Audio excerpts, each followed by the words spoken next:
La estanflación es una situación económica excepcional en la que se da una elevada inflación junto con un crecimiento estancado o en un retroceso y un alto índice de desempleo. Para las empresas, esto supone una doble carga. Por un lado, la inflación reduce sus beneficios reales y por otro, la debilidad de la coyuntura económica hace que las perspectivas de inversión sean escasas. En esta situación de incertidumbre, las empresas se muestran reticentes a realizar nuevas inversiones. La estanflación plantea grandes retos a la política económica. Los bancos centrales deben combatir la inflación, por ejemplo, mediante una política monetaria más restrictiva, mientras que los gobiernos deben luchar contra la debilidad del crecimiento con medidas de estímulo económico selectivas. Este equilibrio es difícil de alcanzar, ya que las medidas antiinflacionistas frenan inicialmente el crecimiento y los estímulos del crecimiento pueden alimentar la inflación. Por lo tanto, es importante tomar medidas correctivas de forma temprana y específica para evitar caer en la estanflación. Un ejemplo clásico de la estanflación es en el de Estados Unidos y Europa Occidental, en la década de 1970. Tras la crisis del petróleo de 1973, las tasas de inflación se dispararon. En muchos países industrializados superaron el 10%, mientras que el crecimiento económico se estancó casi por completo. En Estados Unidos, por ejemplo, la inflación alcanzó casi el 14% en 1980, mientras que la tasa de desempleo superó el 10%. A principios de la década de los 80, una combinación sin precedentes de subida de precios y debilidad económica. Algo similar ocurrió en el Reino Unido, donde en la década de los 70 se registraron tasas de inflación de dos dígitos y desempleo masivo. Otro ejemplo encontramos en América Latina en la década de 1980. Muchos países de la región, como Brasil o Argentina, sufrieron crisis de la deuda. El resultado fue un estancamiento económico que duró años acompañado de una inflación galopante que culminó en la hiperinflación. También en algunos países emergentes de Asia y África se produjeron tendencias estanflacionarias en determinadas fases. Estos ejemplos muestran que la estanflación puede afectar a diferentes regiones del mundo. Es fundamental a tomar en serio las señales de alerta y adoptar medidas preventivas a tiempo para evitar que se repita una crisis de este tipo. La diferencia entre inflación y estanflación. En esencia, la inflación significa que los precios suben en una economía sana y un crecimiento. Los aumentos moderados de los precios suelen ir acompañados de salarios y beneficios más altos, lo que la economía puede soportar bien. La estanflación, por el contrario, describe una situación en la que los precios suben, pero la economía no crece, o incluso se contrae. Las personas se enfrentan a un aumento del coste de vida, mientras que sus personas se enfrentan a un aumento, los salarios se estancan o se pierden puestos de trabajo. Esto hace que a muchas personas les resulte cada vez más difícil mantener su nivel de vida habitual. El poder adquisitivo disminuye, el consumo y la economía se hunde aún más. En resumen, con una inflación normal en épocas de bonanza, los precios suben, pero también suelen hacerlo los ingresos y el empleo. En cambio, en la estanflación los precios suben al mismo tiempo que aumenta el desempleo y las dificultades económicas. Esta combinación hace que la estanflación sea especialmente peligrosa en comparación con la inflación. ¿Qué es la inflación? La inflación es una pérdida gradual del poder adquisitivo que se refleja en un aumento generalizado de los precios de bienes y servicios. A lo largo del tiempo, la tasa de inflación se calcula como el incremento promedio de precios de una canasta de bienes y servicios seleccionados a lo largo de un año. Una inflación alta significa que los precios han aumentado rápidamente, mientras que una inflación baja significa que crecen más lentamente. La inflación puede contrastarse como la desflación, ¿Qué ocurre cuando los precios bajan y el poder adquisitivo aumenta? Tipos de inflación. Existen tres tipos. El primero, inflación impulsada por la demanda. Segunda, inflación impulsada por los costos. Tercero, inflación incorporada. Efecto de demanda. Se produce cuando un aumento en la oferta monetaria y credítica estimula la demanda general de los bienes y servicios, que crece más rápidamente que la capacidad de producción de la economía. Esto incrementa la demanda y provoca subidas de precio. Conclusiones clave. Primer punto. Los índices de inflación más utilizados son el índice de precio al consumidor y el índice de precio por mayor. Segundo punto. La inflación puede verse de forma positiva o negativa, dependientemente del punto de vista individual o de la tasa del cambio. ¿Cómo puede proteger sus finanzas durante la inflación?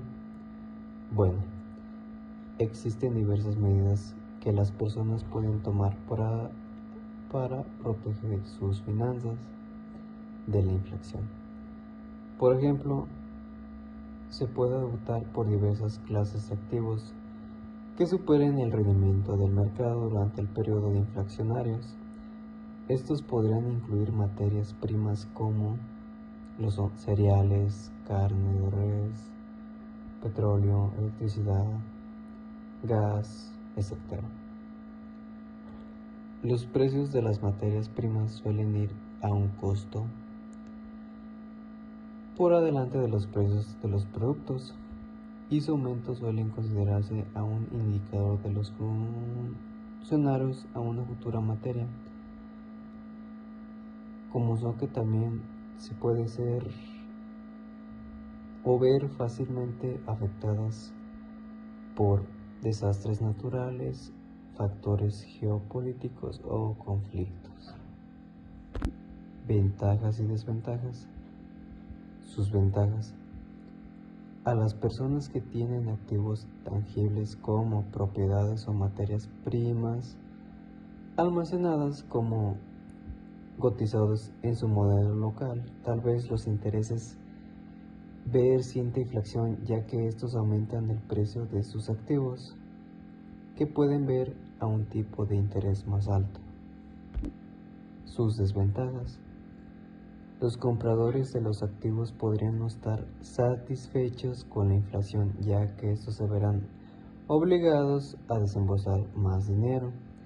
Quienes poseen activos valorados en su moneda local, como efecto o bonos, podrían ser no estar conformes a la inflación, ya que estos erosionan el valor real de sus tenencias. ¿Qué causa la inflación? Hay tres causas principales de inflación, lo cual es inflación de demanda, inflación de costos e inflación incorporada. La primera, inflación de demanda, se refiere a una situación en la que no se produce suficiente productos o servicios para satisfacer la demanda, lo que provoca que sus precios aumenten. Segunda, la inflación de costos, por otro lado, ocurre cuando el costo de producción o productos y servicios aumentan, lo que obligan a la empresa a aumentar sus precios. ¿Por qué la inflación fue tan alta en el 2024? La inflación se ha mantenido elevada desde el 2022, cuando las tasas de inflación a nivel mundial alcanzaron sus niveles más altos desde principios de la década de 1980. Sin embargo, no existe una única razón para este rápido aumento de los precios mundiales. Una serie de eventos confluyeron para impulsar la inflación a niveles más altos. En la pandemia del COVID-19 provocó un confinamiento y otras restricciones que perturbaron gravemente las cadenas de suministros globales y de cierre de fábricas hasta cuellos de botella en los puertos marítimos. Los gobiernos también emitieron cheques de estímulos y aumentaron las prestaciones por desempleo para contrarrestarse el impacto financiero en las personas y en las pequeñas empresas. Cuando se generalizó la vacuna y la economía se recuperó, la demás impulsada en parte de los estímulos y los bajos tipos de interés superó rápidamente la oferta, que tuvo dificultades para recuperarse a los niveles previos al COVID-19. El resultado final. La inflación es un aumento de precios que con el tiempo resultó en una disimulación de poder adquisitivo. La inflación es natural y el gobierno estadounidense tiene como objeto una tasa anual del 2%. Sin embargo, puede ser peligrosa. Cuando aumenta demasiado y con demasiada rapidez, la inflación encarece los bienes, especialmente si los salarios no suben al mismo ritmo. Además, la inflación erosiona del valor de algunos activos, especialmente el efecto. Los gobiernos y los bancos centrales buscan controlar la inflación mediante la política monetaria. La estanflación representa uno de los desafíos macroeconómicos más complejos para cualquier país, y México no es la excepción. Esta situación económica, caracterizada por la coexistencia de inflación alta, estancamiento económico y desempleo elevado, constituye una paradoja que dificulta enormemente la aplicación de políticas económicas activas. Mientras que la inflación por sí sola suele combatirse mediante medidas restrictivas, como el aumento de tasas de interés, estas mismas políticas pueden agravar el estancamiento económico y el desempleo, generando un círculo vicioso que golpea directamente a los sectores más vulnerables de la población. En el contexto mexicano, la influencia de la estanflación es particularmente significativa debido a la estructura económica y social del país. La alta informalidad laboral, la dependencia de importaciones estratégicas, la desigualdad social y la volatilidad del peso frente al dólar hacen que los efectos de la inflación y el desempleo se sientan con mayor intensidad en los hogares de bajos ingresos. Cuando los precios de productos básicos, como alimentos, combustibles y servicios aumentan sin un crecimiento proporcional de los salarios, se deteriora el poder adquisitivo de la población, generando un mayor nivel de pobreza, inseguridad alimentaria y desigualdad. Además, en un escenario de estanflación, los pequeños y medianos negocios, que constituyen la mayor parte del tejido empresarial mexicano, enfrentan grandes dificultades para sobrevivir. La caída del consumo interno y el aumento de los costos de operación, derivados de la inflación, ponen en riesgo a millones de empleos. Esto a su vez reduce la recaudación fiscal y limita la capacidad de Estado para implementar políticas públicas efectivas, creando un entorno de inestabilidad económica y social. Desde una perspectiva social, la estanflación puede acentuar la desconfianza ciudadana de las instituciones, aumentar la polarización política y proporcionar un entorno propenso a crisis sociales. En ese tipo de contextos, la percepción de falta de oportunidades, la inseguridad económica y la incertidumbre sobre el futuro genera malestar colectivo, descontento y presión sobre los gobiernos. Por tanto, para enfrentar los riesgos de estanflación, México necesita diseñar una estrategia integral que no solo considere ajustes monetarios y fiscales, sino que también fortalezca la productividad, promueva la inversión, fomente la inclusión financiera y desarrolle políticas sociales de contención. Es esencial que las decisiones económicas estén centradas en la equidad, la estabilidad de precios y el estímulo del empleo digno, especialmente en un contexto global de incertidumbre. En síntesis, la estanflación no solo es un problema técnico-económico, sino una amenaza directa al bienestar social, a la estabilidad política y al desarrollo sustentable en México. Su manejo exige no solo capacidad técnica, sino también sensibilidad social y visión de largo plazo. Solo así se podrá mitigar su impacto y construir una economía más resiliente e inclusiva para todos los mexicanos.